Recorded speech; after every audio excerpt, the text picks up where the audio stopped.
जो MK Stalin जी जो तमिलनाडु के वर्तमान मुख्यमंत्री हैं, वो भी जयप्रकाश नारायण जी के साथ थे और वो भी Misa maintenance of internal security act के तहत जेल गए थे कि अगर मीसा के अंदर किसी को जेल में डाला जाता है तो उसको बड़ा दर्द होता है। तो लालू जी ने मुझे जेल में नहीं डलवाया, लेकिन जिन लोगों को ये दर्द नहीं पता था उन लोगों ने मुझे जेल में डलवाया। और बिहार में जो तेजस्वी जी हैं, उनके पिताजी लालू प्रसाद यादव जी, वो भी इंदिरा गांधी के सरकार में जयप्रकाश नारायण जी के साथ थे और इंदिरा गांधी जी के सरकार को उखाड़ फेंके थे। एक और क्रांति की शुरुआत डिजिटल युग में 2024 इसी गांव से शुरू होगा। और जयप्रकाश नारायण जी जब 75 साल की उम्र में इतना बड़ा काम कर सकते हैं तो हम लोग तो युवा हैं, हम लोग तो कर ही सकते हैं। और जेपी मूवमेंट, बिहार मूवमेंट, संपूर्ण क्रांति ने पूरे देश में सत्ता के शीर्ष सिंहासन पे जो बैठा था, यानी प्रधानमंत्री इंदिरा गांधी जी, उनका सत्ता उखाड़ के फेंक दिया। तो अब जो है बिहार में भी जो करप्शन रूपी पहाड़ जो है, हर एक ब्लॉक में, हर एक कचहरी में, हर एक कोर्ट में जो है उसको जो है हम लोगों को उखाड़ के फेंक देना है, हम लोगों को। और जयप्रकाश नारायण जी जब 75 साल की उम्र में इतना बड़ा काम कर सकते हैं तो हम लोग तो युवा हैं, हम लोग तो कर ही सकते हैं। और ये बिहारी हैं, जब पहाड़े तोड़ देते हैं तो ये भ्रष्टाचार नामक पहाड़ को तोड़ने में हम लोग कैसे पीछे रहेंगे। तो प्रयास किया जाए अब जो है हम लोग जो है बिहार को बदला जाए और जो राजनीति कर रहे हैं उन्हें बताया जाए कि जयप्रकाश नारायण जी का आखिर सपना क्या था और किस प्रकार से राजनीति करने का वो सपना देख के जो है बहुत सारे नेताओं को देश के हर एक कोने में पैदा किए थे, जो एमके स्टालिन जी जो तमिलनाडु के वर्तमान मुख्यमंत्री हैं, वो भी जयप्रकाश नारायण जी के साथ थे और वो भी Misa maintenance of internal security act के तहत जेल गए थे। वो भी जिन लोगों ने मेरे ऊपर एनएसए लगाया। और बिहार में जो तेजस्वी जी हैं, उनके पिताजी लालू प्रसाद यादव जी, वो भी इंदिरा गांधी के सरकार में जयप्रकाश नारायण जी के साथ थे और इंदिरा गांधी जी के सरकार को उखाड़ फेंके थे। उनका भी साथ इनके साथ था लालू जी। और लालू जी मीसा के अंतर्गत जेल गए थे और जब जेल गए थे, जेल से आए तो उनको एक बेटी हुई जिनका नाम मीसा भारती रखा गया, आप सभी को पता है। तो लालू जी को ये दर्द पता था कि अगर मीसा के अंदर किसी को जेल में डाला जाता है तो उसको बड़ा दर्द होता है। तो लालू जी ने मुझे जेल में नहीं डलवाया, लेकिन जिन लोगों को ये दर्द नहीं पता था उन लोगों ने मुझे जेल में डलवाया। मैंने जब जेल से निकला था तब भी मैंने कहा था कि मेरे ऊपर एक एफआईआर हो रहा था, तो लालू जी ने मना किया कि नहीं एफआईआर होना चाहिए, क्योंकि वो जेल में गए थे और उन्हें ये दर्द का एहसास था।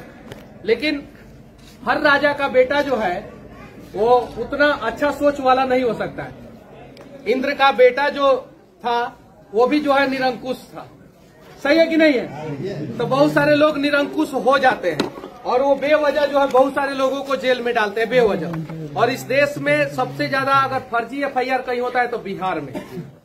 और उस फर्जी एफआईआर में कौन से जाति के लोग सबसे ज्यादा फंसते हैं वो आप सभी को पता है। डेटा जो है सरकार सार्वजनिक नहीं करेगा, कर देगा तो बवाल हो जाएगा। बिल्कुल सही है कि नहीं भैया? बिल्कुल सही है ना। अभी पिछला सरकार जो था ना, जिन लोगों का सरकार अपने आप को कहता था, वही बेचारे लोग सबसे ज्यादा जेल में, बेऊर में मैंने देखा, उन्हीं को मानने वाले लोग सबसे ज्यादा बेऊर जेल में जो है कष्ट काट रहे हैं। अब जाके पता कर लीजिएगा कि मनीषवा गलत बोल रहा है कि सही बोल रहा है। वो लोग भी आते थे, कहते थे कि मनीष, सरकार में तो हम ही लोगों का है उप मुख्यमंत्री, लेकिन हम लोग जेल में सड़ रहे हैं। वो लोग भी आके कहते थे। और बेऊर जेल का जाके डेटा उठा लीजिए लोग। हम भाई किसी जाति पे जो है हम कुछ टिप्पणी नहीं कर रहे, हम हकीकत बता रहे हैं कि कौन से जाति के लोग सबसे ज्यादा जेल में बंद है और बेवजह निर्दोष फर्जी एफआईआर है, 75% निर्दोष है। तो ये सारी चीजें समझा जाए हम लोग और सब लोग समझ के जो है ना बचाया जाए सब। अगर आपके माता पिता बच्चे अगर कोई जेल में चले जाते हैं, निर्दोष चले जाते हैं, तो बड़ा दुख होता है। तो हम लोग जाति पार्टी से ऊपर उठ के थोड़ा सा सोचा जाए। और इन्होंने जब नेता बनाया ना, तो रामविलास पासवान जी से लेके, लालू प्रसाद यादव जी से लेके, एमके स्टालिन जी से लेके, ललन सिंह से लेके, नीतीश कुमार से लेके, चंद्रशेखर से लेके, मतलब इन्होंने जाति नहीं देखा, हर जाति के टैलेंटेड युवाओं को आगे लाया कि नहीं? और इन्होंने अपने परिवार को लाया क्या आगे? नहीं लाया क्या? नहीं। लेकिन हर जाति में जो टैलेंटेड थे, लालू जी टैलेंटेड थे उस समय, इन्होंने लाया, हाथ पकड़ के जयप्रकाश जी ने लालू जी को आगे लाया। नीतीश जी उस समय टैलेंटेड थे, लाया इन्होंने। मुलायम सिंह यादव जी को लाया इन्होंने, शरद पवार को लाया ना। बहुत सारे इस देश के कन्याकुमारी से लेकर कश्मीर तक मतलब कि वर्तमान में जो बड़े नेता है वो आधे से अधिक तो जयप्रकाश नारायण जी के चेले हैं, है कि नहीं है ना। और वो चेलों के जो बच्चे हुए ना वो राजधर्म भूल गए। तो अब उम्मीद है कि जो है उन्हें राजधर्म का याद दिलाएंगे और नया बिहार नया देश बनाएंगे। सही है कि नहीं है। और अगर मेरे से कुछ गलती हो गई हो तो मैं माफी चाहता हूँ। और मैंने जूता नीचे खोल के यहाँ पे चढ़ाया, और कोई अगर समझे कि पॉलिटिकल स्टंट है तो भाई आपको जो समझना है समझिए, लेकिन बिहार के हक की बात करना अगर पॉलिटिकल स्टंट है तो ये स्टंट हमें मंजूर है। बिहार के हक की बात करना अगर आप लोगों को लगे कि राजनीति है तो ये राजनीति हमें मंजूर है। और बिहार के हक की बात करना अगर लगे कि अपने लिए बात कर रहा है तो ये अपने लिए बात करना मुझे मंजूर है। और उम्मीद है कि आप सभी जो है साथ देंगे। और अब राजा का बेटा राजा नहीं बनेगा, राजा का बेटा राजा नहीं बनेगा। ये बात हम लोगों को इन्होंने ही सिखाया था।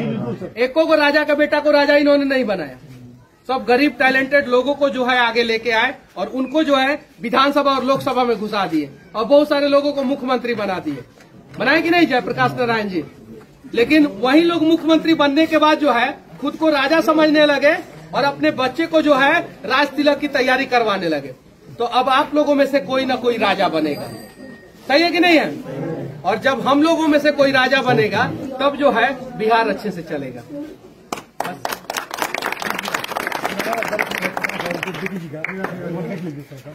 ठीक है, देख लेते हैं।